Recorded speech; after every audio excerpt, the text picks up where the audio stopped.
15 वर्ष की हुई, मैया को चिंता लगी। मैया को इतनी बड़ी चिंता लगी तो मैया ने कही ऐसा करो, बांदी को भेजा कि बांदी जा चली जाने का, राजा को बुलाए के ले आइए महाराज को। तब बांदी जो थी वो आज वहां से प्रस्थान किया, राजा के पास में पहुंची। जैसे ही राजा के पास में पहुंची, हाथ जोड़ कर कहा कि महाराज आपको रानी ने बुलाया है, आप मेरे साथ चलिए। जब इतनी बात सुनी तो कहने लगे कि क्या बात हो गई, रानी ने ऐसे तो कभी संदेश नहीं भिजवाया, आज क्या बात हो गई। तो महाराज जैसे ही महाराज घर में पहुंचे, महलों में आए, तो रानी ने सुंदर सा आसन डाल दिया, आरती का थाल लेकर के आई। कहने लगे महाराज आपको कुछ होश खबर है? हमारी लली जो है वो शादी के योग्य हो गई है। कि ये तो बात आप सत्य कह रही हो, ये तो हम भी सोच रहे थे कि वो शादी के योग्य हो गई। आप ऐसा करिए, कुछ सुंदर सा वर देख करके, घर वर देख करके उसकी शादी कर दो। तो इतनी बात जैसे सुनी, महाराज वापस कचहरी के लिए आ चले हैं। कचहरी के लिए पहुंच जाते हैं। इधर जब महाराज ने सभी मंत्रियों को और अपने 5 बालकों को पास में बुला करके कहा कि बेटा अगर आप लोगों की नजर में कोई ऐसा सुंदर घर वर हो तो बताओ, रुक्मिणी जो है शादी के योग्य हो गई। तो महाराज इधर जैसे ही इतनी बात सुनी तो रुक्मिणी जो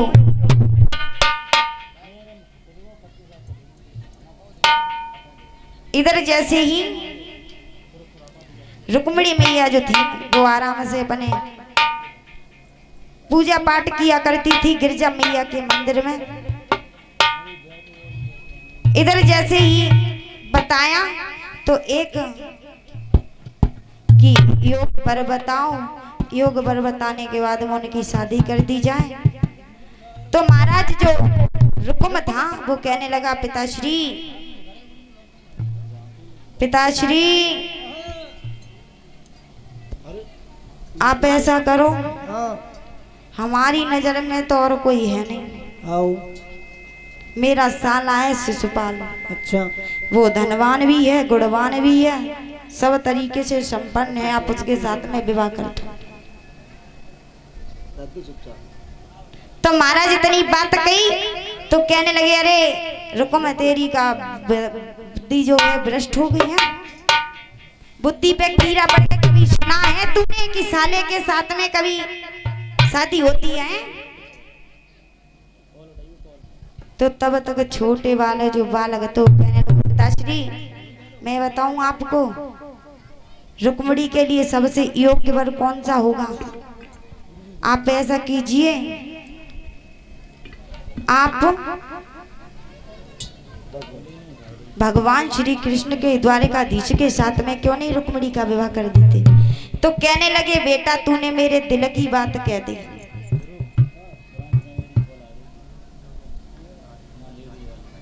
तो महाराज इधर जैसे ही मैया ने जैसे ही उस बेटे के इतने बात सुनी है तो कहने लगा कि अच्छी बात है। तो जो रुक्म था वो चिल्ला करके बोला अरे तुम्हारी बुद्धि मार गई, अरे ना उसके कुल का पता, खानदान के पता, जाने किनको है किनको ना, ऐसे कैसे हम शादी कर देंगे? तो महाराज इतनी बात सुनी तो कहने लगे देखो काबू ठहरो ग्वाला, और हमारी बहन रुक्मिणी कितनी गुणवान है, सुशील है, संस्कारी है, हम कैसे उसके साथ में विवाह कर सकते हैं? तो महाराज जो थे कहने लगे कि देखो शादी होगी तो कन्हैया के साथ में। शिशुपाल जो था इधर रुक्म जो था चीख करके कहने लगा अरे पिताजी तुम्हारी बुद्धि भ्रष्ट हो गई है, हैं? उस ग्वाले के साथ में, उस चोर के साथ में हमारी बहन की शादी करोगे? हमें ऐसा हरगिज नहीं होने देंगे। तो महाराज इतनी बात सुनी तो डर की वजह से कोई नहीं बोला। और इधर वो जो रुकुम था आज अपने शिशुपाल के लिए, अपने साले के लिए पत्र लिखने लगा। किस तरीके से?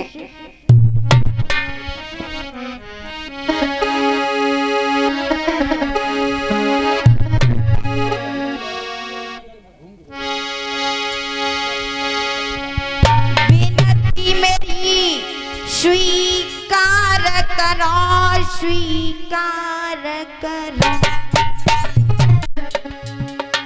स्वीकार करो। तुम भूपचन तेरी केरे तपधारी।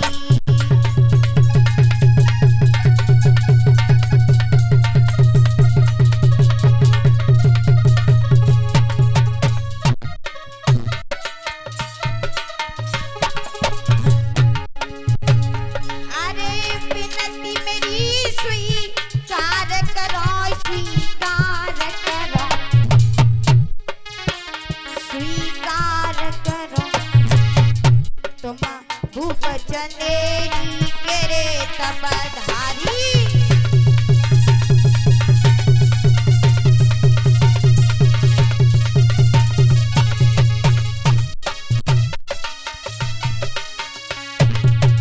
और क्या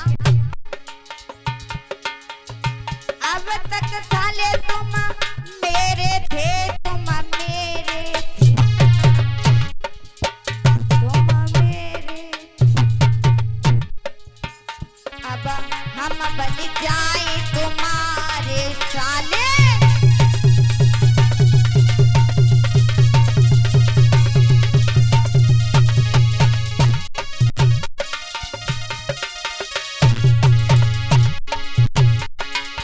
और क्या बोला कुछ पाल हो तुम दिलदार बड़े दिलदार भैया दिलदार हम हूँ नहीं तुमसे कमी दिल वाले।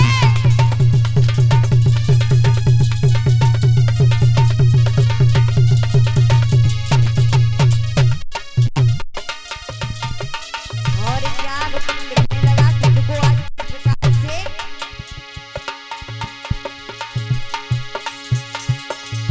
अरे बेना मेरी घर वाली तेरी घर वाली तेरी। अरे बेना तेरी घर वाली मेरी घर वाली मेरी। अब मेरी बहन बने घर वाली।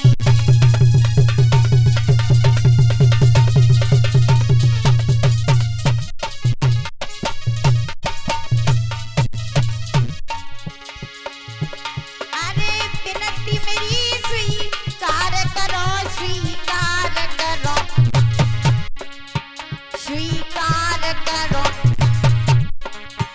तुम भूपचन तेरी केरे तपधारी।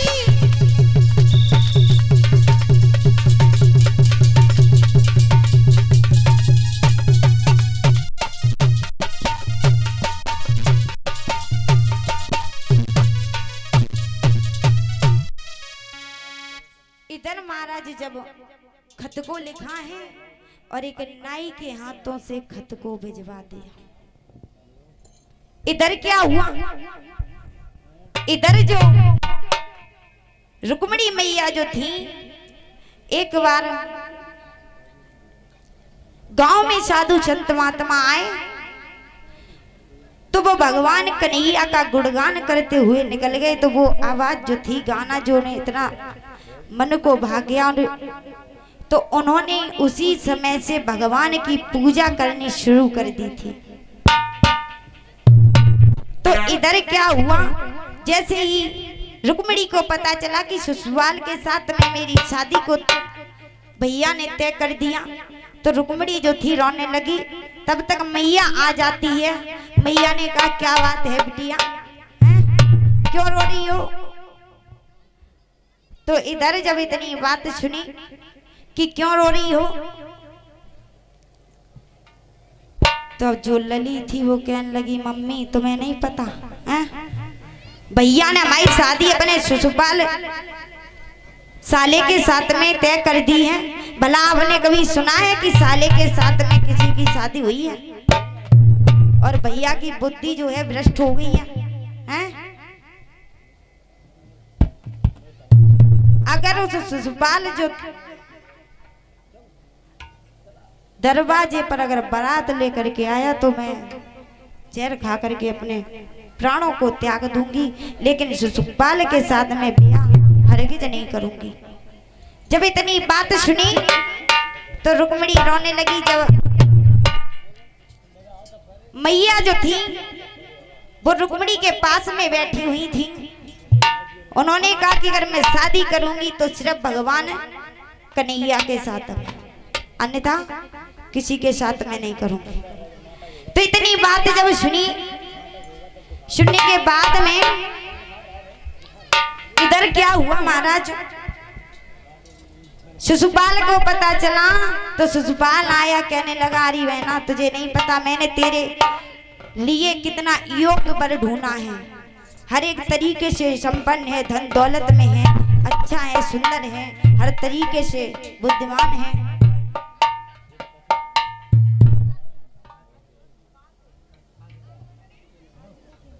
और इसी बीच में ये छोटा सा बच्चा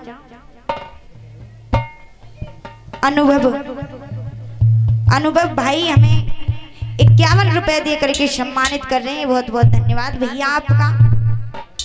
आगरापुर से आए हुए हैं। हम तो यही कहेंगे छोटा सा बालक है, भगवान की कृपा से घर में दौलत के भंडार भरे रहे।